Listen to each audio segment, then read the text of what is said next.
Вести на Канал 8, добар ден. Советот на општина Кочани даде подршка на иницијативата 4 населени места од општина Чешиново Облешево да се поврзат на градскиот водовод. Согласноста беше условена со барање да не се наруши водоснабдувањето на корисниците во општина Кочани. Едногласна подршка од членовите на Советот на општина Кочани доби предлогот населените места Облешево, Чифли, Куларци и Чешиново да се поврзат на градската водоводна мрежа.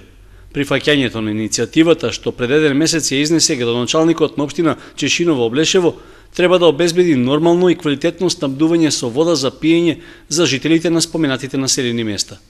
Зајакнувањето на меѓуопштинската соработка, токму во решавањето на едно од највиталните прашања за околу 3000 граѓани, ке треба да им обезбеди по 10 литри вода во секунда. Сепак преземањето на обврската, водовод да ја испорачува бараната количина, отвори низа дилеми кај советниците за последиците од тоа. Во летните месеци кога имаме зголемено, кога потрошувачката на вода за пиење енормно расте за разлика од останатите месеци, дали комуналното јавно предпријатие ќе може да испорача вода и дали ќе имаме проблеми останатите корисници на вода за пиење.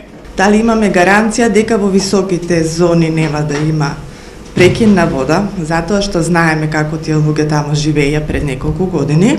Дали соработката со општина Чешиново Облешево опфаќа само испорачување на вода за таа општина од јавното предпријатие Водовод и дали тие 10 литри во секунда ќе останат како фиксни или ќе се прецизираат во понатамошниот договор, или тоа сепак е на прилично голема општина, или таа бројка ќе се менува понатаму.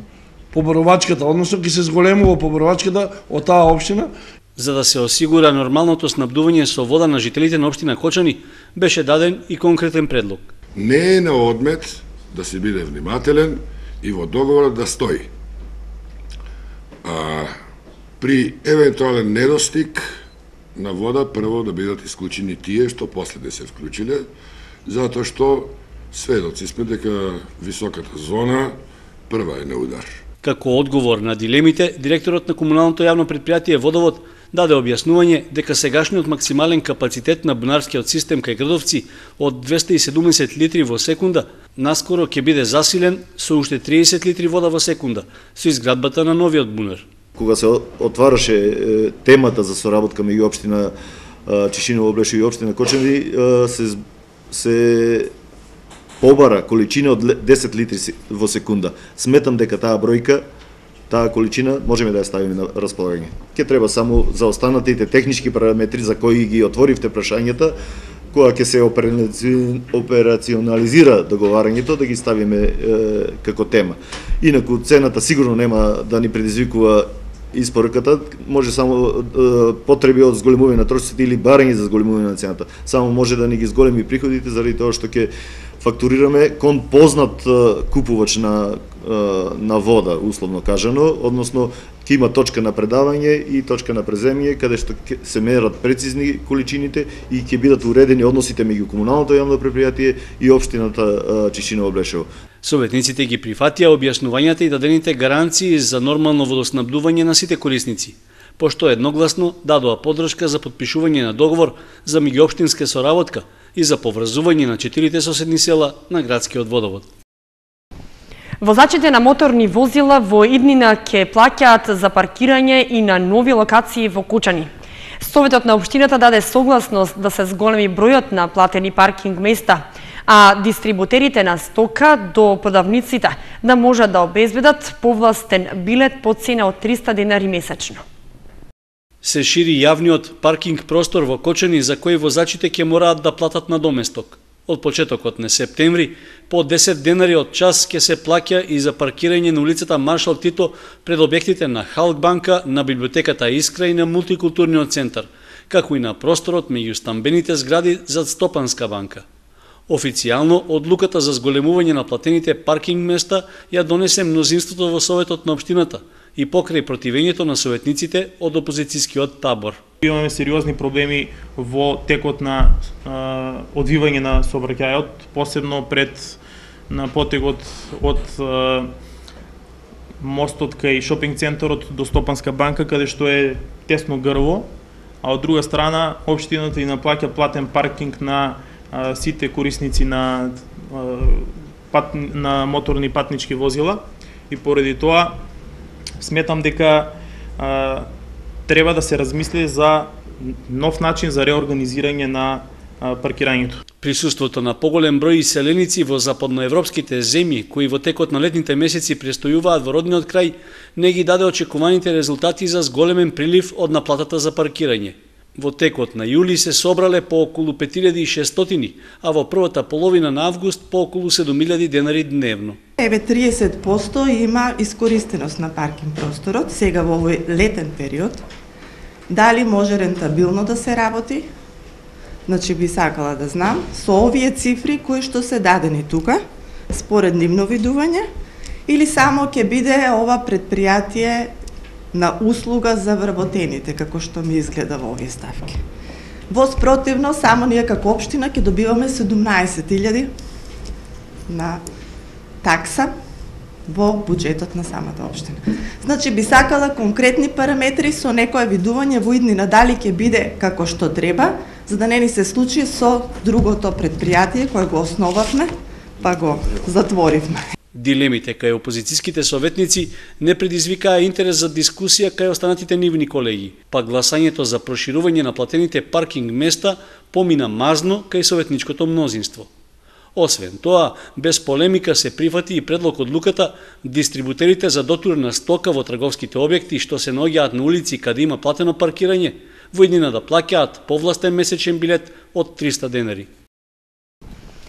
2 сообраќајни незгоди за 24 часа се случија во Кочани и околината. Повредени се 2 лица и причината е материјална штета. 2 малолетни девојчиња се повредени во сообраќајната незгода што синоќа околу 19 часот се случи на патот Кочани Брана Градче. Девојчињата се движеле во правец од Браната Градче на кај Кочани, кога од засега непознати причини биле пресретнати од возила. По падот од велосипедите со кои се движеле, однесени се на итната помош во Кочанската општа болница, каде што по укажаната помош едното девојче е пуштено на домашно лекување, а другото поради сериозноста на повредите препратено е на ортопедија во Штип. Втората сообраќајна незгода се случи околу 16 часот на раскрсницата кај улицата Ленинова во Кочани, каде се судриле 2 автомобили. За среќа повредени лица нема, причината е само материјална штета. Причината за сообраќајните несреќи најверојатно е неприлагодена брзина и непочитување на правенството на минување. Заради зачестените сообраќајни незгоди деновиве, полицијата апелира на почитување на сообраќајните правила и прописи, како и поголема внимателност. Се зголемува бројот на заболени лица од жолтица кои се примени на лекување во Штипската клиничка болница.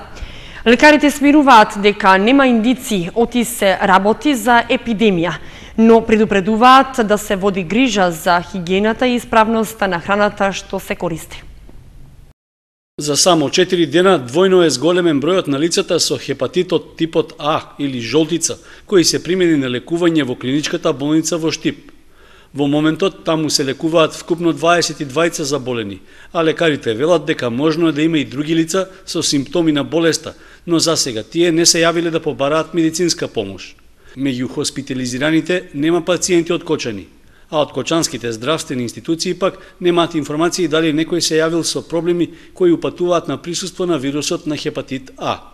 Утврдено е дека нема ниту меѓусебна поврзаност меѓу примените пациенти во Штипската болница, а причините за појавата на болеста се уште се испитуваат. Таму кај што се хлорира водата не може да има жива нити бактерија, нити вирус. Значи водата е исклучена како причинител. Меѓутоа по мене се работи за поради употребата, користењето, конзумација на овошје, зеленчук. Ако тие не се добро исперат, тука е и проблемот за пренесување на хепатитот. Меѓутоа може и контакти, мада ние немаме заболени со контакти.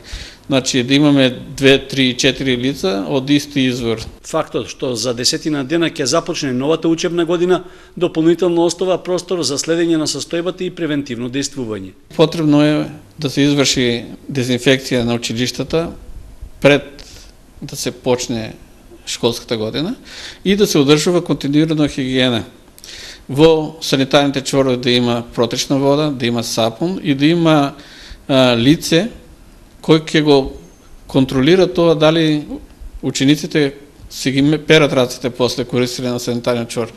Редовна дезинфекција на патосот, на клупите, на кваките на вратите и често проветрување на просториите. Со оглед што се уште се работи за релативно мал број заболени од жолтица, кои се лекуваат во болнички услови, според лекарите нема индиции од тие можна појава на епидемија. Споредбата на бројот на заболените во однос на минатите години не отстапувал драстично од просекот, иако и понатаму внимателно ќе се следи состојбата на терен. Започна дезинфекцијата и дератизацијата на училиштата во градот од страна на Центарот за јавно здравје. Целта е спречување на населението од заразни болести. Во тек е вршење дезинфекција и дератизација во училиштата во градот Кочани и другите општини што ги покрива Центарот за јавно здравје: Виница, Берово, Пехчево, Македонска Каменица, Чешиново, Облешево и Зрновци. Центарот за јавно здравје 2 пати годишно за време на летниот и зимскиот одмор на учениците врши дезинфекција и дератизација. Работи само со една екипа и затоа почнуваат на време. Целта е да се спречи појава на заразни болести, вели доктор Благица Ѓурковик, директор на Центарот за јавно здравје. Дезинфекција треба да има почесто, но не може да се прави постојано бидејќи учениците учат во 2 смени. Не дека е штетно, но најпрактично е тоа да се прави за време на распуст, додава Ѓурковик. Инаку дезинсекцијата и дератизацијата во основните и средните училишта се прави согласно Законот за заштита на населението од заразни болести. Освен дезинсекцијата, во тек се и здравствените прегледи на вработените во училиштата, кои што Центарот за јавно здравје ги спроведува секоја година. Се вршат прегледи на професорите, како и на останатите вработени во училиштето, со цел да се испита и провери нивната здравствена состојба. Ѓурковик додава дека по завршување на дезинфекцијата на училиштата, следно ќе биде дератизација на градските шахти за заштита од глодарите. Таа активност ја спроведуваат во октомври и ноември.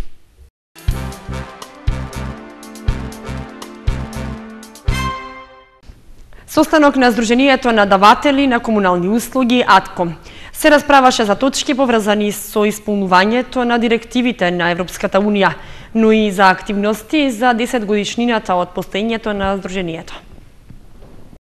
Сдруженијето на даватели на комунални услуги во Република Македонија АТКОМ одржа состанок во ресторанот Слив. Состанокот е на иницијатива на новиот председател на Сдруженијето Игор Спасовски, директор на комуналното јавно претпријатие Солидарност од Виница. Главна точка на состанокот беше учеството во регионалниот бенчмаркинг. Тоа е проект кој што се тера преку Сдруженијето на подунавските земји, кој е финансиран од Светската банка и од ГИС. И ние како активни учесници во тоа денес ќе разгледуваме понатамошните активности и начинот на учество на Република Македонија или комуналните претпријатија од Република Македонија во тој проект. Понатаму точка дневен ред е проблемот кој што се јавува со неформалните собирачи на пет амбалажа. Значи имаме проблеми на нашите депонии со појава на неформални собирачи кои што го крадат фактички отпадот и го носат да го предаваат. И други точки е понатамошни активности на АТКОМ, понатаму учество во проектот кој што го добивме минатата година за посета на пречистителни станици за отпадни води. Сдруженијето на даватели на комунални услуги во Република Македонија АТКОМ беше формирано во 2005 година, а негова основна задача е пружање помош на јавните комунални претпријатија во разрешувањето на проблемите поврзани со работењето, комуникацијата со министерствата, невладините организации и странските донатори. Управниот одбор се состанува еднаш месечно, а го сочинуваат 15 членови од комуналните јавни претпријатија од сите региони. На состанокот се правеа и прелиминарни договори за активностите поврзани со одбележувањето на 10 годишнината од постоењето на АТКОМ. Планираме за постоењето да се издаде публикација за состојбите во комуналниот сектор, значи комплетно сите финансиски и технички показатели ќе бидат ставени на едно место во една книга. Тоа е проект кој е финансиран од швајцарската организација СЕКО и на тој ден кога ќе биде 10 годишнината од постоењето на АТКОМ ќе биде презентација на таа публикација со што е голем чекор напред за да знаеме кој сме, кај сме, со што располагаме сите комунални претпријатија. А тоа ќе ни послужи понатаму преку бенчмаркинг проектот заедно со другите држави од Југоисточна Европа да се само оцениме. На состанокот на Сдруженијето на даватели на комунални услуги присуствуваше и генералниот секретар во Министерството за животна средина и просторно планирање Сонја Лепиткова. Последната група деца од семејство социјален ризик, вклучени во проектот за бесплатен одмор во детските одмаралишта во државата, се врати од летување. Групата броеше 46 деца и сите се задоволни од реализираното патување. Осмата и последна група деца од семејства со социјален ризик кои користеа бесплатен одмор пред 2 дена се врати од летувањето. Презадоволни од престојот таму, некои за прв пат доживуваат такво нешто. Осмата група се состоеше од 46 деца од различни социјално ранливи категории, чии родители примаат социјална помош, деца со посебни потреби, 8 деца беа со свој придружник, деца без родители или со самохрани родители. Сите 8 групи летуваа во одмаралиштето Мајски цвет во Струга. Бесплатниот одмор е дел од проектот на Министерството за труд и социјална политика, во кој ова лето беа опфатени околу 2000 деца од семејства во социјален ризик. Проектот опфаќаше 6 полни пансиони со дополнителни забави, едукативни, културни и спортски активности, како и часови по пливање. Проектот ќе продолжи да се реализира и во наредните години во текот на летниот и зимскиот одмор. Се реализира трета година поред и на ниво на држава го користат секоја година по 3000 деца, од кои 2000 на летување и 1000 на зимување. За децата се грижат 50 волонтери од различни возрастни групи, кои што го организираат и нивниот културно-забавен живот. Градскиот пазар во Виница со зголемена фреквенција поради присуството на иселениците. На пазарот се нудеше се, но доминираа земјоделските производи, што има сосема прифатливи цени. Во последниот месец од сезоната на одмори, зголемена фреквенција на градскиот зелен пазар во Виница. Одлична понуда, богат избор на зеленчук и овошје, за одредени производи, добра цена на производителите, за други ефтини цени за купувачите. Пазарот е пораздвижен заради присуството на странците во Виница. Томатите ова лето задржаа стандардно стабилна цена која пред се им одговара на производителите. Добриот патлиџан чини 30 денари, јаболчарите 40 и 50, иако во зависност од квалитетот, домати можат да се купат и за 20 и 25 денари. Од 25 до 40. Ваше производство? Наше производство. Другите градинарски? Има још по некои што се најаѓа да работат, ама слабо веќе тие. По-слабо, се повеќе прекупци. Сега малку тие странците, онака е слабо, нема народ, нема одаци по... Тражат парче леп по туѓини. Недостигот на пиперки само еден пазарен ден месецов им донесе профит на некои производители, а пред се на трговците кои одвај чекаат вакви моменти. Но овој пат цената 20 денари за благите и 25 до 30 за лудите пиперки. Краставиците ја задржаат цената од 15 и 20 денари, морковот се продаваше за 30, кромитот 20 и 25, компирот 20 денари. Теквичките зависно од квалитетот се продаваа различно, но најчесто 10 денари за парче. Овошјето го имаше во изобилство. Бостанот е најмногу застапен. Бубениците чинат 8 денари за килограм, но се продаваат и по произволна цена, дињите 10 и 15 денари парче. Праските и овој пат беа понудени во голема количина и затоа цената беше релативно ниска, од 10 до 25 денари за одличен квалитет, но за екстра класа голи праски треба да се платат и 40 денари. Започна посериозна понуда и на десертното грозје. Јужното овошје виничани го купуваат без разлика на фактот што има разно сезонско локално овошје. Лимонот и понатаму поскапува, бананите чинат од 40 до 50, портокалите 50 денари.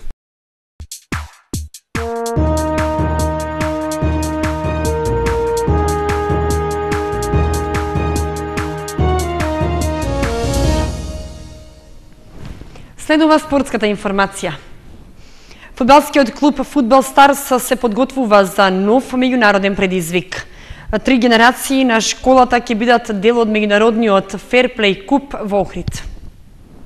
Ферплей купот во Охрид се одржува 4-та година во низа. Надпреварите ќе бидат поместени во деновите од 22 до 24 август. Првите 2 дена ќе се играат надпреварите од групната фаза, додека елиминациите се предвидени за последниот надпреварувачки ден. Турнирот ќе биде од меѓународен карактер, ќе учествуваат повеќе од 100 екипи, од кои екипи ќе учествува и нашата фудбалска школа Фудбал Старс од Кочани. Ние ќе учествуваме со 3 генерации, 2001 генерација, 2003 генерација и 2005 генерација. Имајќи го предвид веќе акумулираното искуство од вакви меѓународни турнири, амбициите на тренерскиот тандем на Фудбал Старс Симеончо и Тоде Митеви се пласман во елиминацијската фаза, што завлакно им побегна на последниот турнир во Кралево, Србија. Ќе бидат 4 групи по 4 екипи, од кои првите 2 екипи одат во четвртфинале, одат понатаму. Со оглед на нашето искуство, ние на овој турнир одеме со надеж дека барем со една од генерациите да освоиме едно од првите 3 места.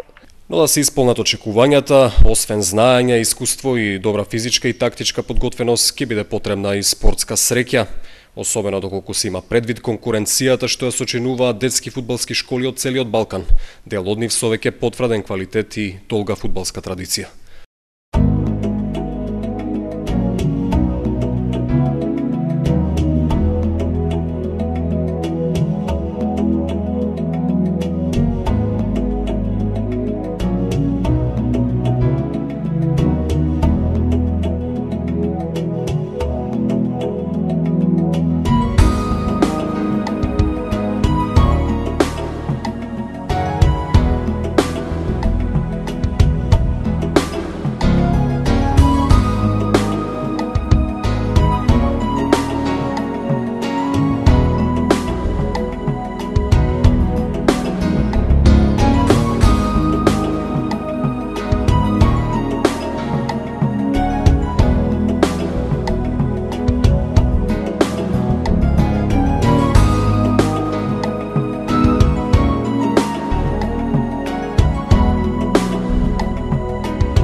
Вестите на Канал 8 завршија. Ви благодариме што бевте со нас. Следете на и на веб страницата kanal8.mk.